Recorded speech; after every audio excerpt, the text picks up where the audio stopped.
مرحبا أصدقائي، كيفكن؟ فيديو اليوم أو الفيديوهات يلي رح تنزل على الصفحة بالفترات القادمة رح تكون غير اللي كانت تنزل سابقا، بعيدة عن التصورات المعمارية أو التصاميم أو هالأمور هيدي. بحكم إنه ما متوفر بين إيدي غير الموبايل حاليا. كلياتهم بالنهاية يعني رح يصبوا لنفس الفكرة اللي أنا رايد وصلها. في شغلة حابب أحكي عنها، انه كان في مشروعين كنت عم بشتغل عليهم بخصوا مدينة اللاذقية. بس للأسف ما قدرت كمل فيهم. الأول لأنه بعد ما قطعت فيه خطوة كثير كبيرة طلعت لي محددات ما قدرت أتخطاها أبدا، يعني لو تخطيتها كنت دخلت بمشاكل وصعب أقدر أطلع منها. المشروع الثاني كمان بحكم السفر كمان تأجل. كنت كثير متحمس لون لأنه بيحوي على أفكار جديدة وغير الشيء اللي كنت أشتغله من قبل يعني. فإن شاء الله بالفترات اللي جاية بيكون الوضع أحسن إن شاء الله. وفي شغلة كتير ضرورية حابب نوه عليها مشان ما ينفهم كلامي غلط، إنه كل شيء عم بحكيه من خلال الفيديوهات، إن كان بهالفيديو هيدا أو الفيديوهات يلي ممكن تنزل بعدين، ما هدفها المسخرة من الحالة اللي نحن فيها، مثل ما يعني رح يكون هدفها هي بس انه هو عبارة عن نقد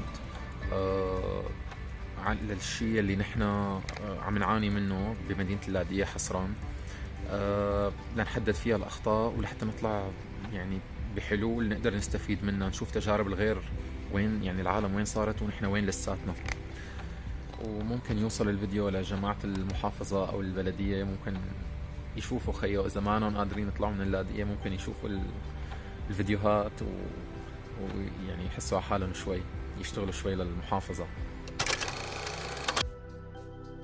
وهلأ نحن بطريقنا لقرية ست جورجان بالنمسا العليا، ومعي هلأ مرافقني بالطريق محمود.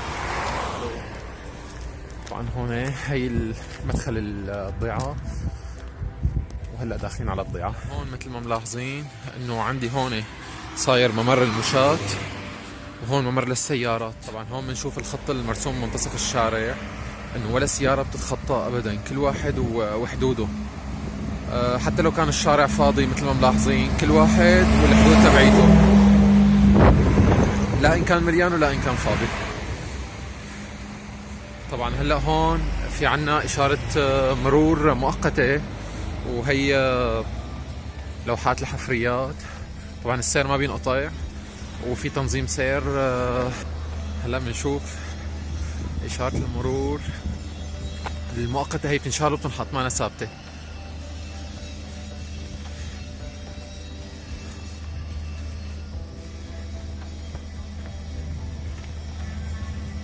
طبعا كله بطاريات وطاقة شمسية هذول.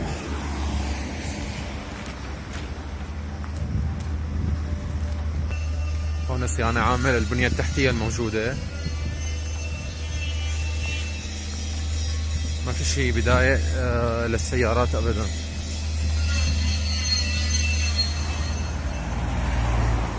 طبعا هلا نحن صرنا داخل القرية،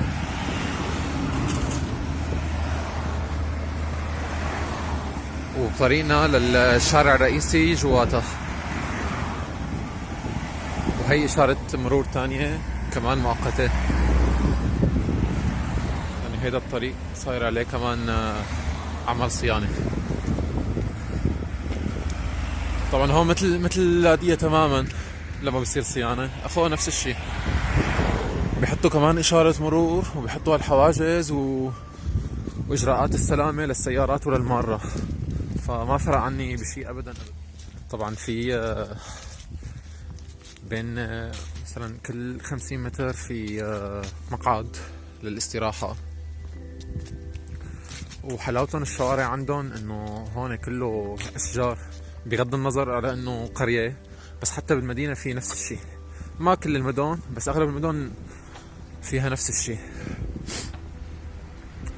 هون مثل ما شايفين الطرقات، مواد الاكساء المستخدمة. طبعا يمكن هيدا صار له من اول ما ساووه ما سووا له صيانة ابدا، يعني مبين حتى من لون الحجر ومبين من كل شيء. هون قدامنا عم يركبوا اضاءة، عم يجهزوا للكريسماس، عم يجهزوا للكريسماس. هلو.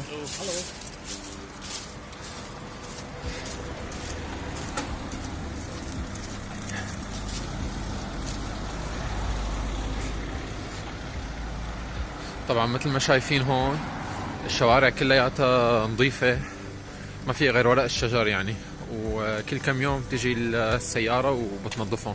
في آلة خاصة بينظفوا فيها الشوارع، إن كان الزوايا أو إن كان يلي على الرصيف. نحن هلأ بطريقنا، أو هلأ دخلنا بالشارع الرئيسي تبع القرية.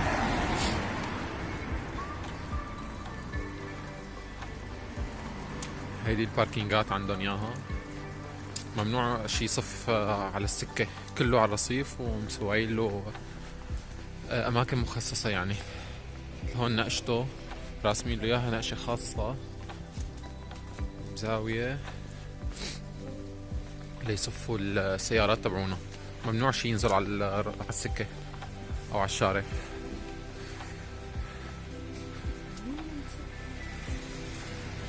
طبعا قرية كتير حلوة، وإسا بالليل بعد ما يشغلوا الأضواء كمان تطلع أحلى وأحلى. وهون في عنا مواقف البسكليتات، الدراجات الهوائية، مواقف خاصة لإلهم. هون هي الساحة، دوار الشجرة. وهون لما بنمشي كمشاة لازم نمشي على الرسم الموجودة على الأرض، أو التبليطة الخاصة الموجودة على الأرض. ممنوع ننزل ونقطع بشكل عشوائي أو هيك شلون ما كان. طبعا هلا الجو كثير بارد وبلش يطلع الضباب. درجة الحرارة هلا تقريبا 4، المسا ممكن توصل ل2 أو ل1، الله عليك. بس اليوم برد كثير. هيدا نحن وصلنا على المركز تبع القرية. طبعا شايفين الشارع بيشبه تماما شارع القوات اللي عنا باللادية، كمان أخوه، ما بيفرقوا شي عن بعض. هلا في شغلة كمان موجودة هون، طبعا هي موجودة يمكن بأغلب الدول، بس عنا ما راح أعمم على سوريا كلها، بس باللادية ما عنا هيك شي، واللي هي المواقف أو الحواجز تبعوت السيارات يلي ممنوع السيارات تتخطاهم. بس الحلو فيهم انه شو، رسور، يعني مشان لا تسبب اذى لا للسيارة، وبنفس الوقت اشارة على انه هي حدود السيارة لهون، ما تتجاوزها.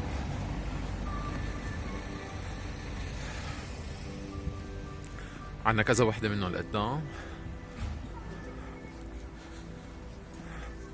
هي الحدود تبعونا.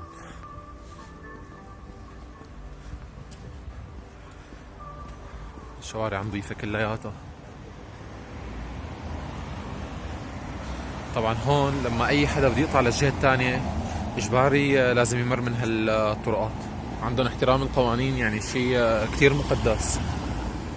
فنحن رح نقطع، ولو كان السيارات ماشيين رح يوقفوا لك كل شيء. طرقات مكتوب عليها السرعة 30 مثل الموجودة هلا هون قدامنا. هيدي لما بنمشي نحن قدامها بتوقف لنا السيارة اجباري، لحتى بتخلينا لحتى نقطع وبعدين هي بتكمل. بينما في طرقات تانية السرعة لازم تكون فيها، مثلا السرعة بتكون فيها 50 وما فوق، هي الأولوية للسيارة.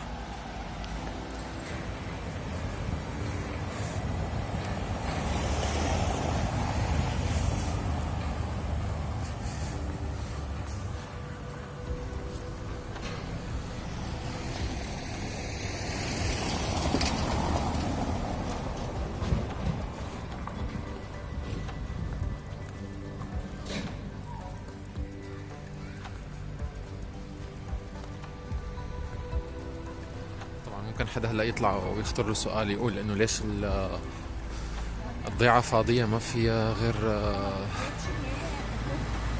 عدد قليل من الناس، لأنه هيدي ضيعة بيجوا للسكان بس فصل الصيف. بالشتاء وبالخريف بينزلوا على المدينة.